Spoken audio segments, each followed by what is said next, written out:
வல்லாரைக்கீரை பயன்கள். வல்லாரைக்கீரை பல மருத்துவ குணங்கள் கொண்ட ஒரு சிறந்த மூலிகை கீரையாகும். முக்கிய நன்மைகள்: ஞாபக சக்தியை மேம்படுத்த உதவலாம், இரத்த ஓட்டத்தை சீராக வைத்திருக்க உதவுகிறது, நோய் எதிர்ப்பு சக்தியை அதிகரிக்க உதவலாம், செரிமானத்தை மேம்படுத்த உதவுகிறது, இதய ஆரோக்கியத்திற்கு ஆதரவாக இருக்கலாம், தோல் காயங்கள் விரைவில் ஆற உதவக்கூடும், மன அழுத்தத்தை குறைக்கவும் மன அமைதியை பெறவும் உதவலாம், கண் ஆரோக்கியத்திற்கும் நரம்பு செயல்பாட்டிற்கும் ஆதரவாக இருக்கலாம். வல்லாரைக்கீரை துவையல்.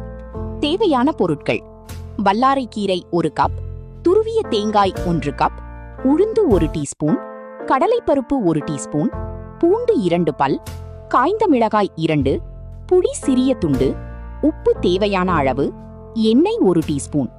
செய்முறை: வாணலியில் எண்ணெய் விட்டு உளுந்து, கடலைப்பருப்பு, மிளகாய், பூண்டு வதக்கவும். வல்லாரைக்கீரையை சேர்த்து 2-3 நிமிடங்கள் வதக்கவும். ஆறிய பிறகு தேங்காய், புளி, உப்பு சேர்த்து அரைக்கவும். விருப்பம் இருந்தால் கடுகு, உளுந்து தாளித்து சேர்க்கலாம். வல்லாரை சாறு. தேவையான பொருட்கள்: வல்லாரைக்கீரை 1 கப், தண்ணீர் 1 கப், இஞ்சி சிறிய துண்டு, எலுமிச்சை சாறு 1 டீஸ்பூன் விருப்பம், தேன் 1 டீஸ்பூன் விருப்பம். செய்முறை: வல்லாரைக்கீரையை நன்றாக கழுவவும். தண்ணீர் மற்றும் இஞ்சியுடன் மிக்சியில் அரைக்கவும். வடிகட்டி எலுமிச்சை சாறு அல்லது தேன் சேர்த்து குடிக்கலாம்.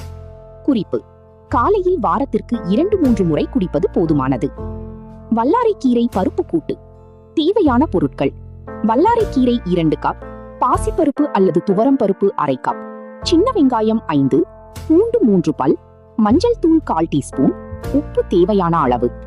தாளிக்க: கடுகு 1/2 டீஸ்பூன், உளுந்து 1/2 டீஸ்பூன், கறிவேப்பிலை சிறிதளவு, எண்ணெய் அல்லது நெய் 1 டீஸ்பூன்.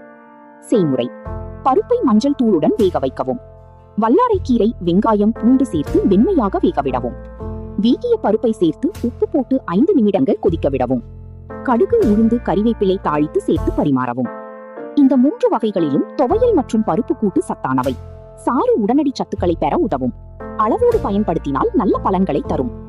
வல்லாரைக்கீரை பொடி செய்வது எப்படி?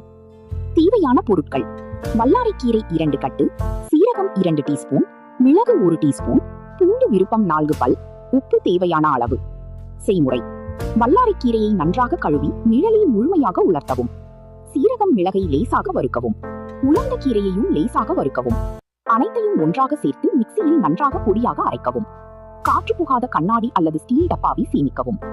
எப்படி பயன்படுத்துவது? சூடான சாதத்தில் 1-2 டீஸ்பூன் பொடி சேர்த்து நெய் அல்லது நல்லெண்ணெய் கலந்து சாப்பிடலாம். இட்லி, தோசையுடன் பொடியாக பயன்படுத்தலாம். வாரத்திற்கு 2-3 முறை எடுத்துக்கொள்ளலாம். குறிப்பு: அளவோடு பயன்படுத்துவது நல்லது. கர்ப்பிணிகள், தாய்ப்பால் கொடுக்கும் பெண்கள் அல்லது நீண்டகால உடல்நல பிரச்சனைகள் உள்ளவர்கள் மருத்துவரின் ஆலோசனையுடன் பயன்படுத்துவது சிறந்தது.